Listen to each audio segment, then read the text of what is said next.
Welcome! You're watching the Thrift Store Rundown, where we bring Hollywood home on a budget. I have the bowling blues. You wanna know why? Because the last time I went to a proper bowling alley, which coincidentally was the first time I went to a real bowling alley, I completely blew it from the first frame to the last frame. No strikes, although with beginner's luck active, I actually got a couple of spares. Nevertheless, I was just there to review a Food Network magazine issue which had bowling alley recipes from across America. Yet I figured you guys want to see a little more action than just a single review, especially if we're going to go to a bowling alley.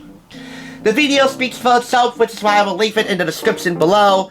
But enough about that. To the losers go the spoils, in the form of a book which suddenly blew my 8-year-old self away. I don't know if you know this about me, but I have made this clear a couple of times.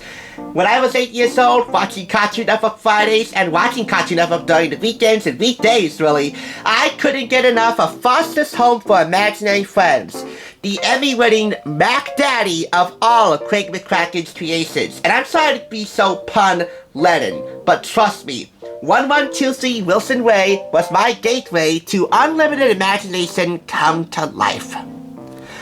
Writer Amy Keating Rogers adapted her Season 2 teleplay of The Big Lebowski into this scholastic junior reading novel called Let's Bowl, which I purchased for 25% off the price of $1.49. And give or take a few lines of dialogue changed ever so slightly for the book adaptation, this really is that episode between two soft covers, divided into small chapters.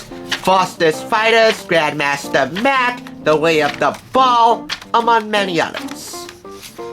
We also have here images taken from the episode and some adapted from the episode to fit into the book. Have you ever bought a junior novelization of a movie or TV show, no matter what show or movie it might be, and you are actually reading along while watching that at the same time, rapidly changing the pages here, turning them, reciting the lines of dialogue at a rapid-fire pace? I mean, in terms of fighting boredom, that's not just keeping it 100, that's keeping it 300. Perfect. And this book is not anything less. The best friends you can think of.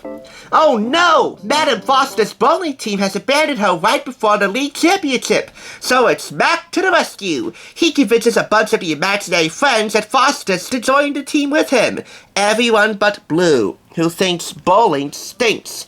Paddleball is his passion, by the way, yet he stinks at that. Mac rules at paddleball. When Mac turns out to be a lousy bowler, Madam Foster boots him off the team and drafts Blue to take his place. But Mac remains determined to learn the way of the ball by way of imaginary friend Bowling Paul. Can he master the art of the strike in time to win the big game? This retails for $3.99 in the US and $5.50 in Canada. And the Foster's Fighters consist of Mac, Wilt, Eduardo, Coco, and of course, Madam Foster, taking on Flo Junkins and her doily goilies in the league championship. Sort of. They weren't competing for first, second, or third place because they weren't there yet. They were competing for 5th place. Well, Madam Foster, just as I don't know how to bowl properly just yet, you don't know how to assemble a crackerjack team of professional bowlers to take on a bunch of senior citizens who clearly have mastered the art of the game.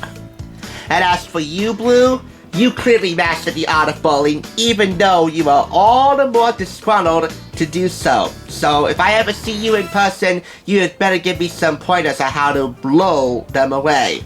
Blow them away. Bowl, blow, whatever. Interchangeable terms, all the same in my book.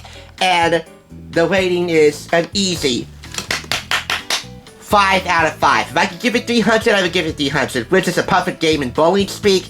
But I can't, because we'd be here a long time if I gave it that many claps. So it gets the maximum rating of 5 out of 5. Craig McCracken, this is the most crackerjack creation you have ever done. By the way, I've done 2 other Foster's Home for Imaginary Friends reviews up to this point. The Season 1 DVD and a puzzle.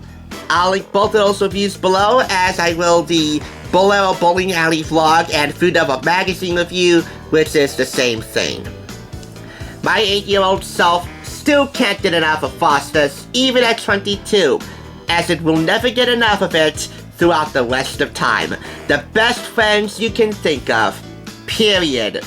And I really can't think of a way to object to that. Thanks for hating. Now it's off to Lone Eye Lanes with David and friends as they too master the art of the bow. I'll catch you again next time on The Flip Side.